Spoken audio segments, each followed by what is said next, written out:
এক ইহুদি মহিলা দুধের বাচ্চা নিয়ে রওয়ানা, মুহাম্মদের প্রশ্ন করে আটকায় দিবে।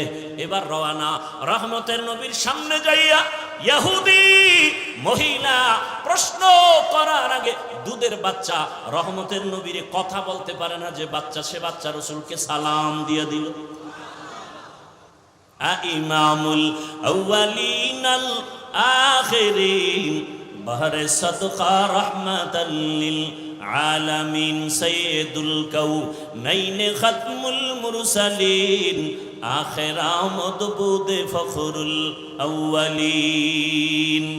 নবী গাছের কাছেও পরিচিত, মাছের কাছেও পরিচিত, সূর্যের চন্দ্রের কাছেও নবী পরিচিত, রহমতের নবী গর্তের প্রাণীর কাছে পরিচিত।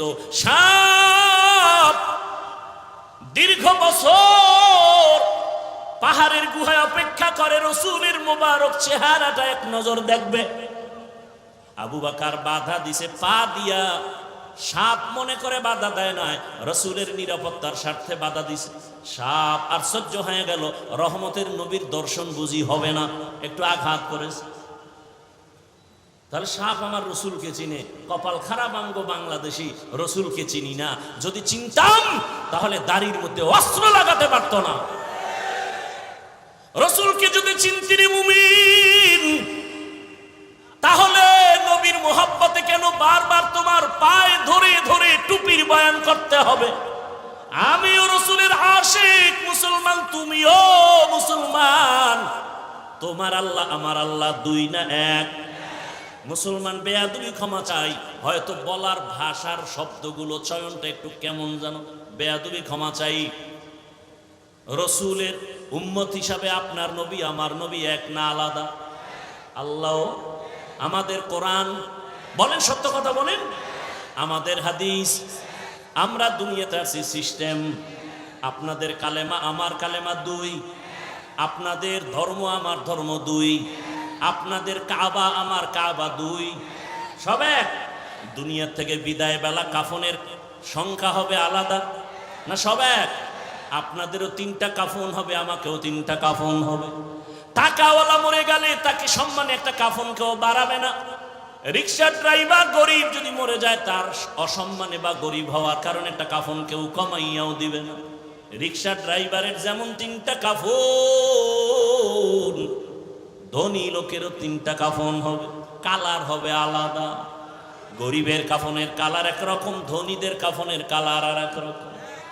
ভালো করে বুঝো, কে ধনী কে গরিব, কে আলেম কে মূর্খ, কে ইমাম কে মুক্তাদি, কে পীর কে মুরিদ। যতই আজকে বক্তা বক্তা ভাব দেখাই না কেন, কাফনের ভেতরে ঢুকার পর সব বাহাদুরি বন্ধ হয়ে যাবে। কোটি টাকার মালিক দেখো অভাব হয় না দূর, গরিবে ঘুমায় আরাম করে মনটা বাহাদুর। ফেরাউনের লাশটা দেখো মিছর জাদু ঘরে, খায় না মাটি পোকা মাছি সবাই ঘৃণা করে। হৃদয়ে থাকিবে যার নম্রতা সাদা, রহমত আসিবে সেথা প্রভুর ওয়াদা। বড়র বাড়াই থাকলে দিলে রহমত আসবে না, নিজেকে নিজে ছোট মনে করিও সাদা। উঁচু জমিন থেকে পানি নিচু জমিনে যায়, তেমনি খোদার রহমত আসে নম্রতার হৃদয়। ভোগবিলাসের বাড়ি গাড়ি পরে রবে সব, থাকতে সময় স্মরণ করো আল্লাহ আমার রব। আমাদের রবকে আরো জোরে বলেন। তাহলে আমাদের কাপনের কালারও কি এক? কবরের সাইজ একটু আলাদা হবে, কবরের সাইজও সবার এক। কবরে মাটি দেওয়ার পরে প্রশ্ন করার জন্য 2 ফেরেশতা আসবে। আমার প্রশ্ন আলাদা, আপনারটা আর একটা প্রশ্ন। কে ধনী কে গরিব, কে পীর কে মুরিদ, কে টাকাওয়ালা কে গরিব, সবার বেলায় 3টা প্রশ্ন। রবের পরিচয় দাও, ধর্মের পরিচয় দাও, রাহমাতুল লিল আলামিনের পরিচয় দাও। তুমি যত টাকার মালিক হও, তোমাকেও যেই প্রশ্ন, আমাকেও সেই প্রশ্ন। এই প্রশ্নের নবী বলেন, যারা জবাব দিতে পারবে তার কবর হবে রওজাতুম মির রিয়াজিল জান্নাহ। আর যারা জবাব দিতে পারবে না তাদের কবর হবে হুফরাতুম মিন হুফারিন নার। যারা 3 প্রশ্নের জবাব দিবে তাদের কবর হবে জান্নাতের বাগান।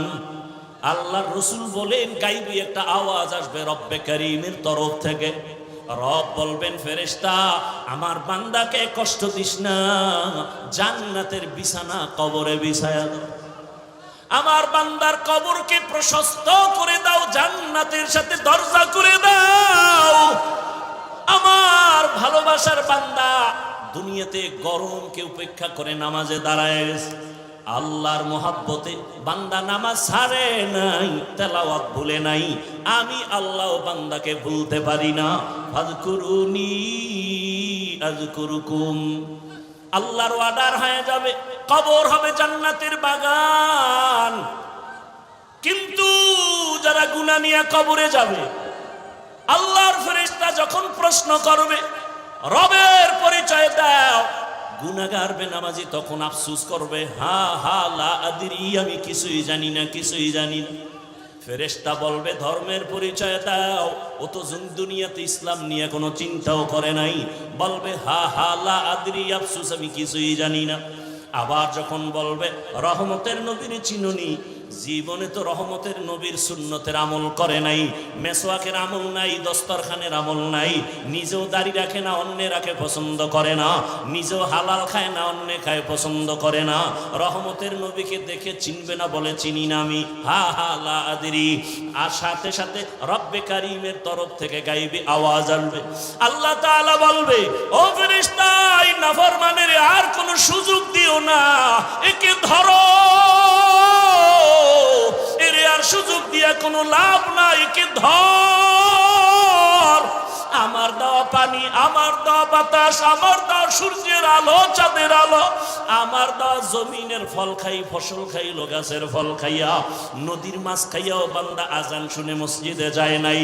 আলেম ওলামারা নামাজের দাওয়াত দিত, নামাজ পড়ে নাই, বরং বাহাদুরি করত, নামাজ পড়ে কোনো লাভ নাই, রোজা রাখিয়া কোনো লাভ নাই। আমি আল্লাহ এত অন্যায় করার পরে দুনিয়াতে কিছু বলি নাই। আমার মোহাব্বত বাদ দিয়া আলেম ওলামাদের গালাগালি করত, নিজেও পর্দা করত না, যারা পর্দা করত তাদের গালাগালি করত। আল্লাহ বলবে ফেরেশতা একে আর কোনো ছাড় দিয়া লাভ নাই, এর কবরটাকে 2 দিক থেকে এত জোরে চাপ দাও, এর কবরটা জাহান্নামের সাথে রাস্তা বানায় দাও। আল্লাহর অর্ডারে কবরটা জাহান্নামের আগুনে ভরে যাবে। আল্লাহ বলবে রে কবরের মাটি এই গুনাহগার নাফরমানের জোরে জোরে চাপ দাও। এত জোরে চাপ দিবে বেঈমান নাফরমান বেনামাজি এক পাজরের হাড় আর এক পাজরের সাথে ঢুকে যাবে, আর সাপে আঘাত করা শুরু করবে। ওরে কারো কবরে 99টা সাপ, কারো কবরে 70টা সাপ আসবে। ও আমার কলিজার যুবক বাবারা, ও বৃদ্ধ বাবাজিরা, ও পর্দার আড়ালের মা বোনেরা, একটু আগে আপনারা নিজেরাই স্বীকার করলেন আপনার আল্লাহ আমার আল্লাহ এক, নবী এক, কোরআন এক, কাবা এক, ধর্ম এক, কালেমা এক, কাফনের কালারও এক, কবর এক, প্রশ্ন এক। তারপরও কেন আপনাকে টুপির বয়ান করতে হবে? আপনাকে কেন পর্দার বয়ান করতে হবে? আমি টুপি খুলতে চাই না আর আপনি টুপি দিতে চান না, আমি দাড়ি কাটতে চাই না, আপনি রাখতে চান না, আমি মসজিদে না ঢুকলে কষ্ট পাই আর আপনার ঢুকতে গেলে কষ্ট লাগে। বুঝি না আমি ভুলে আসি নাকি আপনারা ভুলে আছেন। এরপরেও তো পাও ধরে ধরে ওলামায়ে কেরাম আপনাদের বুঝায়, এত বিরোধিতা করেন তারপরও কোনো ওলামায়ে কেরাম গালি দেন না। আরে সরকারি চাকরি করে, বেসরকারি চাকরি করে যারা দৈনিক 8 ঘন্টা ডিউটি, মাসে 20,000 টাকা বেতন পায়, নিম্নে আরো কত বেশি পায়, আবার বিভিন্ন ভাবে আরো ইনকাম আছে। কিন্তু একবারও কি ভাবছেন বিবেক দিয়া একজন আলেম মসজিদে ইমামতি করতে গিয়া 24টা ঘন্টায় ডিউটি করে, বেতন 10,000, গ্রাম এলাকায় 5,000-এর বেশি দেওয়া হয় না, তাও মাসে মাসে ক্লিয়ার না। একজন ইমাম 24 ঘন্টা 12 মাস ডিউটি করিয়াও বেতন ঠিক মতো না পাইয়া কোনো দিন ইমাম কোনো কমিটির বিরুদ্ধেও বলে না, বরদোয়াও করে না, বরং মোনাজাতে চোখের পানি ছেড়ে দোয়া করে, হে মালিক এলাকায় শান্তি দাও, ব্যবসায় বরকত দাও, কবরওয়ালাদের জান্নাত বানায় দাও, অসুস্থ রোগীরে সুস্থ বানায় দাও। ওলামায়ে কেরাম এত কষ্ট করিয়া নিঃস্বার্থভাবে আপনাদের পেছনে দৌড়ায়। ও আল্লাহর বান্দারা, এরপরও যদি আলেমের কথা না শুনিয়া বিরোধিতা করিয়া কবরের বিছানায় পড়িয়া যান, আল্লাহর অর্ডার হয়ে যাবে, জাহান্নামের ফেরেশতাকে ধর।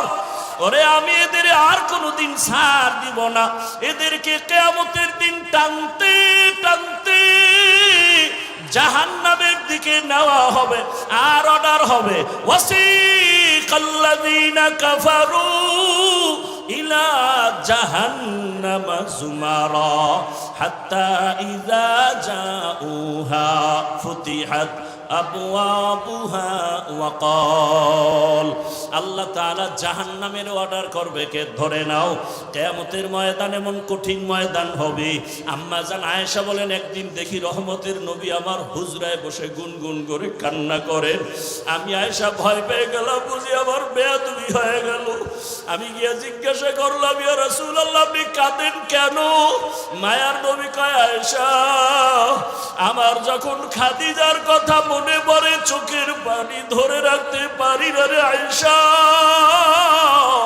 ওরে আরবের মানুষ আমাকে যখন তাড়াইয়া দিত, ওরে আমার জন্মভূমিতে থাকতে দেয় নাই, ওই সময় আমার খাদিজা আমার জীবনের বড় সফলতার চাবি হয়ে আসছে। ও আয়েশা, খাদিজার কথা মনে যখন পড়ে চোখের পানি ধরে রাখতে পারি না।